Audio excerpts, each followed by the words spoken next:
테이크는 우리에게 남의 집 딸내미를 함부로 건드리면 아주 된다는 교훈을 남겼습니다. I believe it. But it's not gonna save you. 이것으로 만족하지 못한 할리우드는 남의 집개도 함부로 건드려선 안 된다는 소중한 메시지를 전했습니다. 애견인들로서는 매우 반가웠던 영화였죠. 바로 키아누 리브스가 주연한 존 윅입니다.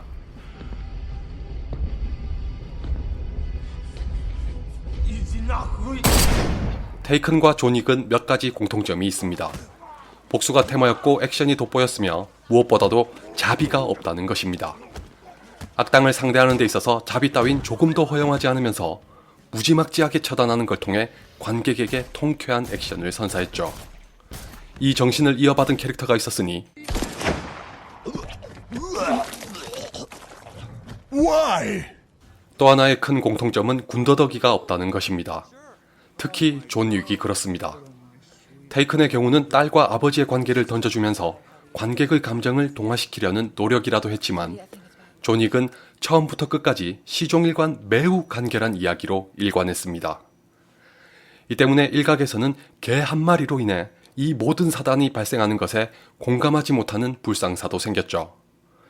좀 더 자세히 보면 단순히 개가 죽어서 목숨을 걸고 조직 하나를 박살내는 건 아닌데 말입니다.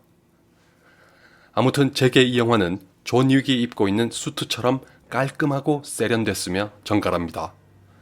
방금 말씀드린 이야기부터 촬영과 편집을 비롯한 연출까지 아주 잘 짜여졌습니다. 대표적으로 죽은 아내와의 에피소드를 매우 간결하게 삽입한 것이 있습니다. 여기에 조금 더 공을 들였다면 관객의 감정을 깊이 끌어들일 수 있었음에도 최소화시켰습니다.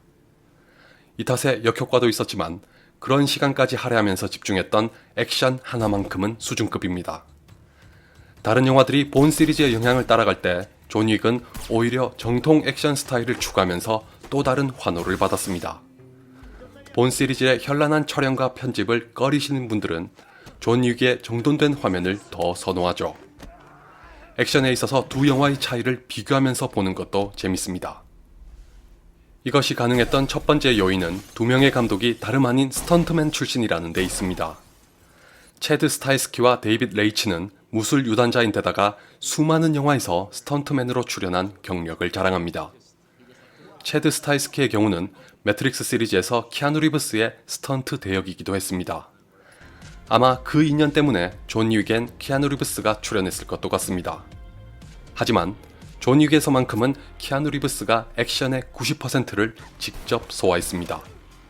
영화를 유심히 보시면 대역이 아니라는 걸 어렵지 않게 알 수 있죠. 체드와 데이빗으로 인해 존 윅은 디테일마저 살아있는 액션 영화가 됐습니다. 두 사람은 총을 견착하는 자세까지 세밀하게 묘사했으며 이런 것 하나하나가 바탕이 되어 테이큰의 육박전과는 다르면서도 여전히 박진감 넘치는 총격전을 완성했습니다. 존 윅의 집과 클럽에서 벌어지는 근접전은 그야말로 끝내주죠.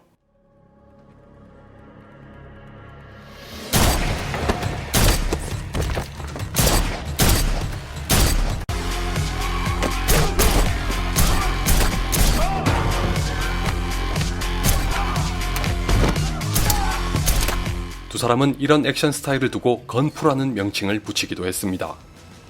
참고로 존 윅과 비슷한 유형의 영화로는 지난 2012년에 개봉했던 액트 오브 밸러가 있습니다.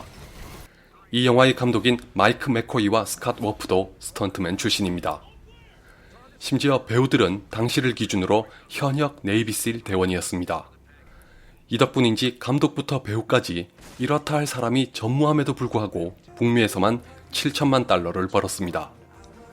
이 영화도 밀리터리 액션을 좋아하시는 분께는 추천합니다. 전편에서 살인기계답게 조직을 무너뜨렸던 존 윅은 속편에서도 당연히 또 한 번 자신의 실력을 과시합니다. 현재까지 알려진 바로는 옛 친구를 돕기 위해 로마로 가서 세계 최고의 킬러들과 맞붙는다고 합니다. 예고편에서 볼 수 있는 커먼이 그 킬러들 중 한 명일 것 같네요. 얘는 아마도 루비 로즈가 연기한 캐릭터 같은데 왠지 포스가 끝판대장처럼 범상치 않아 보이죠? 이들과 함께 새롭게 합류한 로렌스 피슈버는 어떤 캐릭터인지 아직 정보가 없습니다. 10중8구 어떤 조직의 보스 같은 사람으로 보이네요. 혹시 좀 전에 말씀드린 존 윅의 친구? 전편에서 주요 배경 중 하나였던 컨티넨탈 호텔의 주인과 매니저였던 이안 맥쉐인과 랜스 레딕, 그리고 존 윅의 친구이자 자동차 정비소를 운영하던 존 레기자모는 그대로 등장합니다. 그리고 존 윅이 자신의 차를 도둑맞은 후에 잠시 타고 다녔던 시볼의 세빌레도 다시 볼 수 있습니다. 아마도 세 사람과 자동차는 챕터 2의 주요 배경이 로마니까 초반에 잠깐 나올 것 같습니다. 한 가지 확실한 건 액션에 대한 기대는 가져도 좋다는 것입니다. 감독의 말에 따르면 전편보다 2배의 액션으로 가득 채웠다고 합니다. 그래서인지 키아누 리브스는 이번에도 혹독한 훈련을 거쳤습니다. 챕터 2에서도 대부분의 액션을 직접 소화한 모양입니다. 그런데 사실 전편도 이미 액션의 비중이 굉장히 컸던 영화라서 감독의 말을 어떻게 받아들여야 할지 모르겠습니다. 가뜩이나 액션 빼면 시체라는 비판도 있었던 영화니 자칫하면 우리나라에선 더더욱 성공하기 힘들어질 수도 있습니다. 물론 저처럼 액션만으로 만족하실 수 있는 분이라면 얘기가 완전히 달라지겠죠. 적어도 저는 전편만큼만 해준다면 더 바랄 게 없습니다. 여러분은 어떠신가요?